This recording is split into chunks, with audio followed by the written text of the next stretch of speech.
الرحمن الرحیم الحمدللہ الذی جعلنا من المتمسکین بولایت امیر المومنین صلوات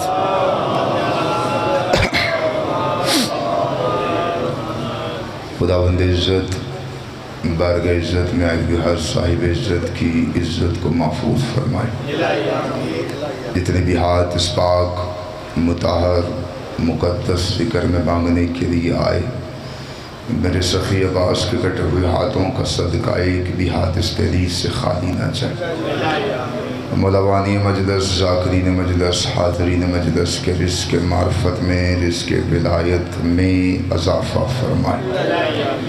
جتنی تڑپ سینے میں ہے بلند آمین کہیے گا۔ میرے اللہ شہنشاہ معظم بقیت العظم حقیقی وارث دو جہاں کے ظہور میں تاجیل فرما، بعد الظہور مالک کا دیدار نصیب فرما، بعد الزیدار بادشاہ کے قدموں میں شہادت کی موت نصیب فرما۔ دعاؤں کو قبولیت تک پہنچاؤ، سہارا درود کا لو، بلند آواز سے صلوات تلاوت فرما۔ اجازت ہے بابا جی؟ اجازت ہے سرکار گفتگو سے؟ بالکل مختصر حاضری، بانی کی حیثیت سے، میزبان کی حیثیت سے، بالکل حاضری ویسی جیسے یوسف کی خریداری میں ضعیفہ بی بی نے نام لکھوایا تھا۔ جھوٹ کے سمندر میں تھپیڑے کھاتی ہوئی انسانیت،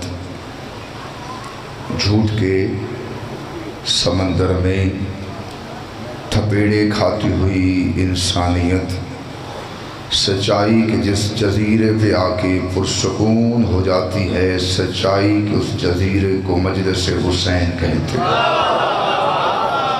بسم اللہ بسم اللہ بسم اللہ بسم اللہ بابا جی۔ مہینہ ہے ربیع الاول کا، بسم اللہ سرکار۔ عشرہ ہے آخری، کثیر تعداد میں اہل سنت بھائی تشریف فرمائیں۔ میرا دل ہے کہ جتنا وقت ہے سرکار کی ہی دہلیز پہ سجدہ کیا جائے۔ بابا جی نے ایک لفظ کہا ہے، میں اس کو پورا کر دیتا ہوں۔ ربی کہتے ہیں بہار کو، اول کہتے ہیں پہلی کو۔ توجہ سرکار، بسم اللہ۔ شباز شاہ جی، محمد شاہ جی۔ ربی کہتے ہیں بہار کو، اول کہتے ہیں پہلی کو۔ ربیع الاول منانے کا حق انہی بندوں کو ہے جو نبی کو آتے ہی نبی مانتے ہوں۔ بسم اللہ بسم اللہ بسم اللہ بسم اللہ بسم اللہ۔ آپ سلامت رہیں۔ بسم اللہ۔ سرکار دو عالم منبر پر تشریف فرما تھے، سرکار نے فرمایا اولنا ما خلق اللہ نوری، سب سے پہلے اللہ نے مجھ محمد کے نور کو خلق کیا۔ مجھ میں سے ایک بندہ اٹھ کے کہنے لگا یا رسول اللہ آپ کا یہ نور کب سے ہے؟ فرمایا جب کعب نہ تھا، جب کعب نہ تھا، نہ جب تھا نہ کعب تھا، نہ گھڑی تھے نہ گھڑیال تھے، نہ دریا میں روانی تھی نہ سمندر میں طغیانی تھی، نہ بادل میں شور تھا نہ ہوا میں زور تھا، نہ پھولوں میں مہک تھی نہ سبزے میں لہک تھی، نہ نیبو میں کٹاس تھی نہ کاٹ میں مٹھاس تھی، نہ آگ میں دمک تھی نہ ہیرے میں چمک تھی، نہ یوسف کی جدائی تھی نہ یعقوب کی دہائی تھی، نہ پہاڑوں کی اونچائی تھی نہ غاروں کی گہرائی تھی، نہ ہاتھی میں جسامت تھی نہ چونٹی میں قدامت تھی، نہ خط کی خبر تھی نہ عشق کی نظر تھی، ایک لا الہ کی ہستی تھی، ایک اللہ کی مستی تھی۔ ہاں سلامت ہاں سلامت ہاں سلامت۔ بسم اللہ سکا۔ ایک لا الہ کی ہستی تھی۔ اب میرا لکھو بالکل مختصر کردہ پہ، ایک اللہ کی مستی تھی۔ اس نے کہا سرکار وہ بھی تھا، ہمارے پاس وہ نبی نہیں ہے جو 40 سال نبی نہیں تھا، ہمارے پاس وہ نبی نہیں ہے جس نے دائی کا دودھ پیا تھا، میں گھر کھڑا اپنے گھر کھڑا، ذمہ داری سے بات کرو، 3 کیمروں 4 کیمروں کی موجودگی میں کھڑا۔ یہ بی بی حلیمہ تھی کون؟ کبھی کسی نے مولوی سے پوچھا ہے؟ اچھا آپ کی ہی کتابوں سے پڑھ لیتے ہیں، بی بی حلیمہ کہتے ہیں جب نبی گھر نہیں نہ لے کے آئی بی بی حلیمہ، تو اس سے پہلے بی بی حلیمہ بیمار رہتی تھی۔ محل سنت کتابوں سے پڑھو، ایک لفظ آ گیا میں حوالے کرو، کتابیں کہتی ہیں کہ بی بی حلیمہ بیمار رہتی تھی، کھجور پھل نہیں دیتی تھی، بکری دودھ نہیں دیتی تھی۔ جیسے ہی رسول کو بی بی حلیمہ گھر لے کے آئی، بی بی تندرست ہو گئی، کھجور پھل دینا شروع ہو گئی، بکری دودھ دینا شروع ہو گئی۔ اس کا مطلب اس بات کو ٹھیک طرح پر اور دنیا کو بتا، بی بی حلیمہ نے نبی کو نہیں پالا، نبی نے حلیمہ کو پالا۔ نبی کے آنے کے بعد یہ سب چیزیں درست ہو گئی۔ رسول خدا منبر پر تشریف فرما تھے، 2 سجدے بات تمام۔ رسول بسم اللہ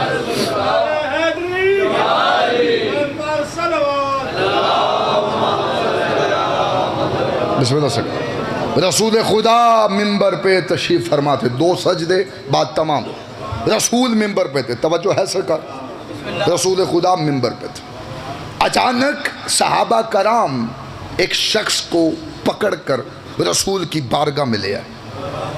کتابیں کہتی ہیں یہ شخص رسول کی گستاخی کرتا تھا، رسول کے گستاخی کرتا تھا، بادشاہ کے خلاف غلط الفاظ استعمال کرتا تھا۔ صحابہ نے کسی طرح سے پکڑا اور رسول کی بارگاہ میں پیش کیا۔ رسول منبر پہ تھے، بندے سوچ رہے تھے اسے پھانسی پہ لٹکایا جائے گا، جو بیٹھا ہے وہ رحمت للعالمین ہے۔ سرکار نے یوں نظر گھمائی، علی کو دیکھا، علی کو دیکھ کے سرکار نے کہا علی اس کی زبان کاٹ دو، آئے آئے آئے اس کی زبان کاٹ دو۔ امیر المومنین نے اسے ہاتھ پکڑا اور مسجد سے باہر لے کے گئے۔ کتاب کہتی ہے کہ مسجد سے نہیں شہر سے ہی باہر لے گئے۔ جب شہر سے باہر امیر لے کے سے پہنچے نا تو امیر نے آواز دی کہ کمبر اونٹنی لے کے آ، کمبر اونٹنی لے کے آ۔ امیر نے فرمایا 20,000 دینار لے کے آ، یہ دینار لے کے آ۔ سرکار نے 20,000 دینار اس کے ہاتھ میں رکھے، سر اٹھانا، اسے اونٹنی پہ بٹھوایا۔ سرکار نے کہا تو جا، انہیں میں دیکھ لوں گا۔ صحابی جو تھے نا جو پکڑ کے لائے تھے وہ بڑے کٹھے ہو کے امیر کے قریب آئے کہ علی پتہ نہیں اس کی زبان کیسے کاٹے گا۔ امیر نے اسے اونٹنی بھی دی، دینار بھی دیے اور کہا تو جا، انہیں میں دیکھ لوں گا۔ فوراً آئے رسول کی بارگاہ میں۔ بندہ نہیں عقیدہ بولے گا خدا قسم میں وقت پاس کرنے نہیں آیا، میں بات اتنی بڑی کر لگا ہوں۔ رسول کی بارگاہ میں آ کے کہتے ہیں سرکار آپ نے علی سے کہا تھا اس کی زبان کاٹ دو۔ علی نے اونٹنی بھی دی ہے، دینار بھی دیے ہیں، اونٹنی بھی دی ہے، دینار بھی دیے ہیں، اونٹنی بھی دی ہے، دینار بھی دی ہے۔ رسول جانتے تھے کیوں دی ہے۔ رسول خدا نماز تمام کرتے ہی گھر تشریف فرما گئے۔ سرکار جیسے ہی صبح کی اذان ہوئی، سرکار جیسے ہی مسجد میں داخل ہوئے، سب صحابہ وضو کر رہے تھے۔ سبھی صحابہ کے ساتھ اچانک وہی شاعر مسجد میں داخل ہوا، اس نے آستین پلٹی، وضو کرنا شروع کیا۔ وضو کرنے کے ساتھ جیسے رسول نے نماز تمام کی، رسول خدا کے قریب آ کے کہتا ہے سرکار یہ آپ کی شان میں ایک نعت لکھ کے لایا ہوں، اگر آپ حکم کرے تو میں ارشاد کروں۔ علی کی طرف دیکھ کر رسول خدا نے کہا علی تیرے صدقے تو نے جہالت والی زبان کاٹ بھی دی اور رحمت والی زبان عطا دی۔ آپ سلامت،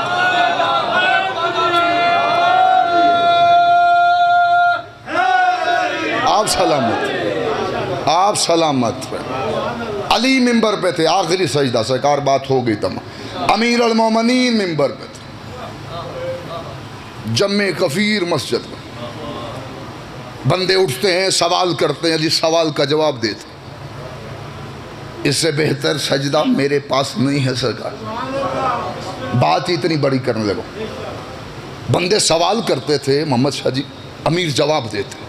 اس مجمع میں ایک بدو بیٹھا ہے جو رسول کا کلمہ نہیں پڑھتا تھا، وہ دیکھ رہا ہے منظر ہے کیا، بندے سوال کرتے ہیں، علی جواب دے دیتا ہے، سوال جواب سوال جواب سوال ختم نہیں ہو رہا، علی جواب دے رہا ہے۔ اچانک اٹھ کے کھڑا ہوا، کہتا علی تیرے پاس یہ علم اتنا آیا کہاں سے ہے؟ اگر وہ نبی کا کلمہ پڑھتا ہوتا تو امیر فرماتے یہ علم میری گردی میں ہے کیونکہ میں وقت کا امام ہوں، وہ نبی کا کلمہ نہیں پڑھتا تھا۔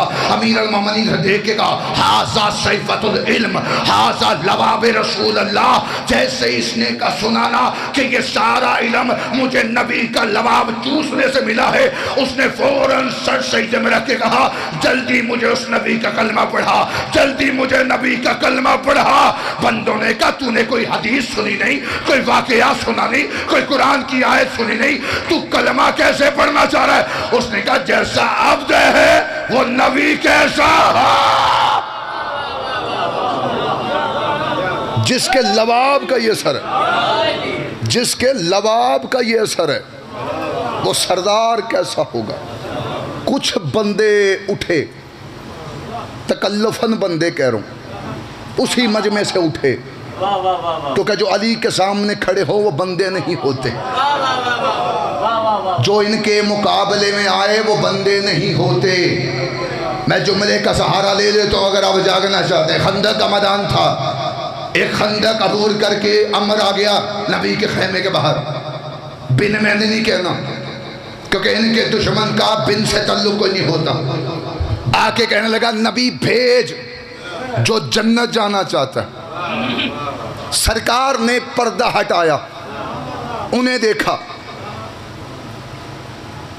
انہیں دیکھا اتنے کافی، دیکھ کے کہا کوئی ہے؟ انہوں نے کہا سرکار نہیں۔ پھر علی کو دیکھا، علی نے کہا میں حاضر۔ رسول کہتے بیٹھ ابھی۔ سرکار نے پھر دیکھا کوئی ہے؟ انہوں نے کہا سرکار نہیں۔ امیر فرماتے میں جو ہوں، جاگو یار جاگو، میں جملہ کہوں، میں نے کہا جو ان کے مقابلے میں آتا، لفظ آیا تھا میں حوالے کرنے لگا، سید آغا صاحب نہیں بن سکتا۔ جب رسول نے کہا نا کوئی ہے جو اس کتے کی، میں کتاب پڑھتا پیا، کیمروں کی موجودگی میں کروں، ممبر کی ادب سے بات کروں، سرکار نے لفظ کتا کہا، وہ بنا نہیں لیکن تھا، کیونکہ نبی نے کہا تھا کتا، وہ بنا نہیں لیکن تھا۔ علی منبر پہ تھے، علی نے ایک فیصلہ سنایا، بندہ اٹھا اٹھ کے کہنے لگا یا علی تیرے فیصلے میں عدل نہیں۔ علی کہتے فخرج نکلا کتا، وہ کتا بن کے نکل گیا، کتا بن کے دربار سے نکلا، بازار میں پہنچا، بندوں نے کتا دیکھا۔ جب نیا کتا پرانے کتے دیکھے نا تو کسی نے گردن سے پکڑا، کسی نے پیٹ سے پکڑا، کسی نے ٹانگوں سے پکڑا، بندے کتے اس کے پیچھے تھے۔ علی کو پھونکا، علی کو پھونکا، علی کو پھونکا، جوتے بندوں کے ہاتھوں میں۔ اس نے گھر کا دروازہ دیکھا، ذہن انسان والا تھا، بنا کتا ہوا تھا۔ جیسے ہی گھر کے اندر داخل ہوا، اس کی بیوی روٹی پکا رہی تھی، روٹی پکاتی بیوی نے دیکھا نجس کتا، پلید کتا میرے گھر میں کیسے آیا؟ اس نے جوتا اتارا، مارنا چاہا، دروازے بندے کھڑے تھے، انہوں نے کہا نہ مارنا نہ مارنا۔ کہتے کیوں نہ ماروں؟ کہتے شور ہے یہ تیرا، کہتی شور ہے یہ میرا، کہیں علی کو تو نہیں پھونکا؟ آپ سلامت، آپ سلامت۔ 2 منٹ باقی سکا، پکے رہنا علی پہ، علی کبھی نہیں دینا۔ پیغام نصیحت وصیت، نو کمپرومائز، ولایت علی ابن ابی طالب۔ وقت ہوتا تو میں اسی دہلیز پہ رہتا، کوئی سانس ایسی نہیں لینی جس میں علی نہ ہو۔ پیغام نصیحت وصیت، ولایت علی پہ کبھی سمجھوتا نہ کرنا۔ اس ولایت کو بچانے کے لیے 72 بازاروں سے گزری ہے علی کی بیٹی، فقط تکمیل عبادت، آنا کھڑے ہونا یہاں پہ واجب نہیں اوجب ہے۔ اس ولایت کو بچانے کے لیے 72 بازاروں سے گزری ہے علی کی بیٹی۔ سیدوں کا سارا نقصان ہی ولایت علی کے لیے ہوا، کم بندوں نے ہائے کیے۔ میں نے کہا 72 بازار علی کی بیٹی، یہ وہ بی بی ہے جس کے قد سے اس کے سکے بھائی واقف نہیں تھے۔ ہائے بلند کرو، ہائے بلند کرو. تھوڑے نعرے سنن نہیں آندے، تھوڑی ہائے سنن آندے. جب کوئی ہائے بلند کرتا نا، ہائے. ایک 4 سال کی بچی ہے جس کے کانوں سے خون بہ رہا، وہ اپنی پھوپھیوں سے رو کے پوچھتی ہے، پھوپھی اماں یہ جو ہائے کر کے روتا ہے ہمارا لگتا کیا ہے؟ ایک روایت پڑھ دیتا ہوں، شاید تیری ہائے نکل ہے. وقت کے اندر ممبر میں چھوڑنا چاہ رہا ہوں. 46 دن کا سفر تھا کربلا سے شام کا. تیری ہائے آستے روایت کھول دا پہ. 46 دن کے سفر میں انہوں نے علی کی بیٹی کو سونے نہیں دیا. ہائے کرو یار، ہائے کرو، ہائے کرو، ہائے کرو، بسم اللہ، ہائے کرو.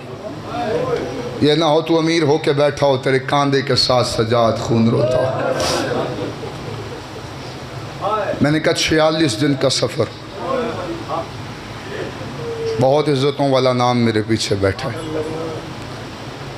میں ان کی موجودگی میں صدر پڑھنے لگا ہوں. ڈردہ پہ میں روایت کی میں کھولا.